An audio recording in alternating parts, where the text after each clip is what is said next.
little bit of a controversy this week based on President Biden's, in my opinion, totally anodyne comments about the COVID pandemic and where we are. This was on 60 Minutes. You know, they were so anodyne and we're like a day late to it. They were like, we're not even going to cover it. Yeah. But I didn't even think it was worthy covering. No. I was like, whatever. Yeah, but now since then, there's been some Yes. other developments we'll get to in a minute. So let's take a listen to what the president said on 60 Minutes. Is the pandemic over? The pandemic is over. We still have a problem with COVID. We're still doing a lot of work on it. But the pandemic is over. If you notice, no one's wearing masks. Everybody seems to be in pretty good shape. And so I think it's changing, and I think this is a perfect example of it. So, Saagar, personally, what irritated me about the backlash to this among, liberals who are super committed to, COVID forever politics is it really ignored that second part of what he said. Because he didn't say, the pandemic is over and COVID is gone and that's it. Yeah. He added some very reasonable caveats here that basically indicates, it's not a pandemic anymore. It's now endemic to the population. And yeah, we still have a problem, but we're in a better place. How can you deny that that's ultimately He's also the case? descriptively correct. People do not predominantly wear masks anymore. People are not predominantly pulling their kids out. Some people are. I live around a lot of them, and I feel bad for them. But hey, look, it's a free country. You can do whatever you want. Yeah. That's what he was saying. On a population-wide level, most people are not behaving like they're a pandemic, nor should they, in my opinion. But that's my opinion. So descriptively, he was stating a fact. And yet, of course, the Branch Covidians freaked out at these comments, Krystal, prompting then... I haven't heard that phrase before. Oh, it's my personal favorite, Branch Covidians. There's so much you could do with it from a meme perspective. Then, though, as a result, because apparently these people have tremendous cultural cachet, this is why we have to cover it, the White House press secretary gets involved in this. It's not just they have cultural cachet, it's that they have a lot of sway within the Democratic Party. Yeah, because you're talking about them being disproportionately represented among the donor base. Oh, and we'll get to, then there's a piece of that that's important in a moment. But so, yeah, these, in my opinion, accurate and anodyne comments that shouldn't have sparked any sort of disagreement. It was just manifestly true. They got enough pushback so that the press secretary, Karine Jean-Pierre, got asked about it with the folks over at Morning Joe. Let's take a listen to that.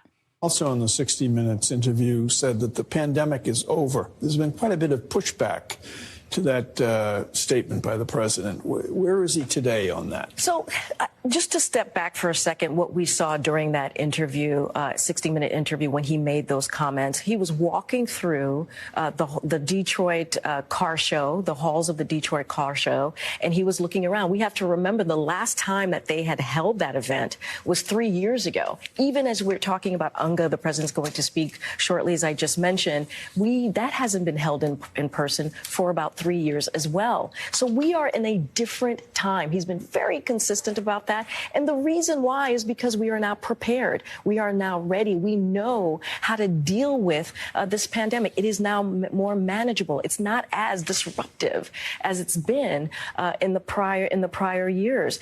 So personally, why is she pushing back? Personally, my only issue with her response there is, number one, don't say UNGA. Yeah. So you're talking about the UN General Assembly. Literally no one knows what you're talking about. Yeah. Number one, don't say UNGA. Also, it's just I don't know. I don't like it. It's a very inside Washington. I was telling the guys in the control room, I was like, that's one of my most hated things when people in D.C. say around acronyms. these acronyms. It's like me when I'm like, the Center for Financial, investment. I'm like, we call it CFIUS. That's, it's like, and then I'll move on. But you don't just open with CFIUS. That's nuts. It's obnoxious. Yeah. Anyway, okay, so that, but also there's clearly a very defensive crouch here. Yes. Where, you should just be yeah, we're in a better place. So who can deny that? The pandemic is over. I think it speaks. I was listening to Dr. Vinay Prasad, who we had on this show, and shout out to him. Yeah, who was on with Brianna Joy Gray on Bad Faith, and I thought he made a really good point, which is that this has kind of been an issue for Democrats throughout COVID. Is they're overly responsive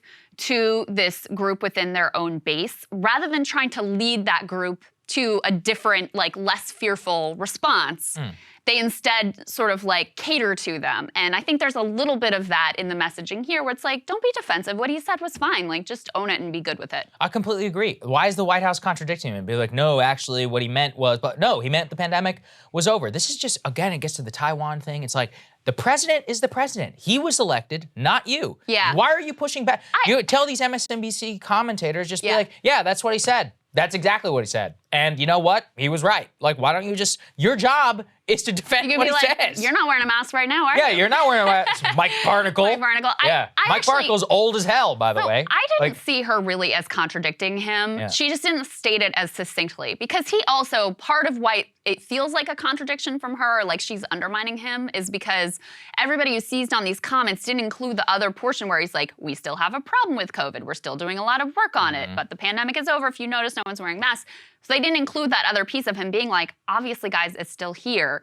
So to me, hearing her cleanup comments, it wasn't really a contradiction. It just felt to me a little bit too defensive. And then just to show you of sort of where the energy of this comes up, Biden had to speak to it at a DNC fundraiser. Go ahead and put this up on the screen from The Hill. Biden clarifies COVID comments. The pandemic is, quote, basically not where it was. So clearly it was sort of like under pressure again from the donor class to explain, what did you mean when you said the pandemic is over?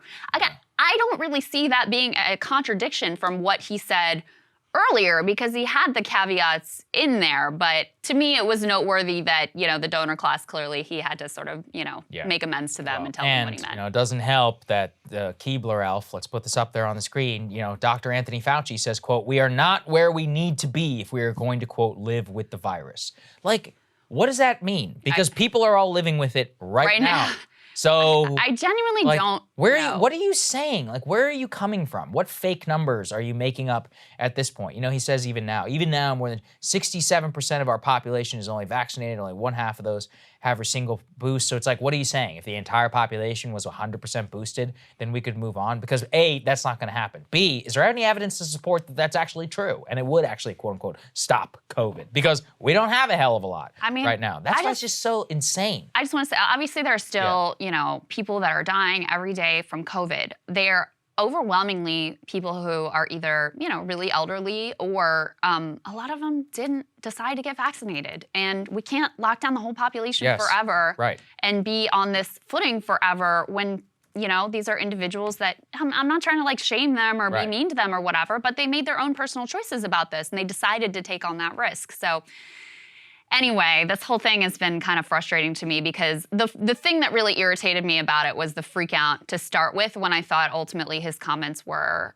extremely reasonable and had all the necessary caveats. I mean, COVID is not like measles or polio where we have an expectation that it can be totally eradicated. Right? It's a different beast. It's I wish endemic. it was, but it's We're not. going to have to deal with variants. We're going to have to deal with, you know, I mean, trying to match up, and some are going to be worse than others, and that's life now that we all have to deal with. And, you know, most people, frankly, are. So I think the president's comments just reflected that. Agree with that. Cable news is ripping us apart, dividing the country, making it impossible to function as a society, and making it impossible to know just what is true and what is false. But the good news is they are failing and they know it. That is why we're building something new, a new mainstream, a healthier one, something more trustworthy, something that we are going to need in one of the most pivotal times in American history. We are building up here for the midterms, for the upcoming presidential election, but we need your help. So if you can help us out by becoming a premium member today at breakingpoints.com, we're trying to change America for the better and the entire world. So what are you waiting for, guys? Go to breakingpoints.com and sign up and help us build a new mainstream.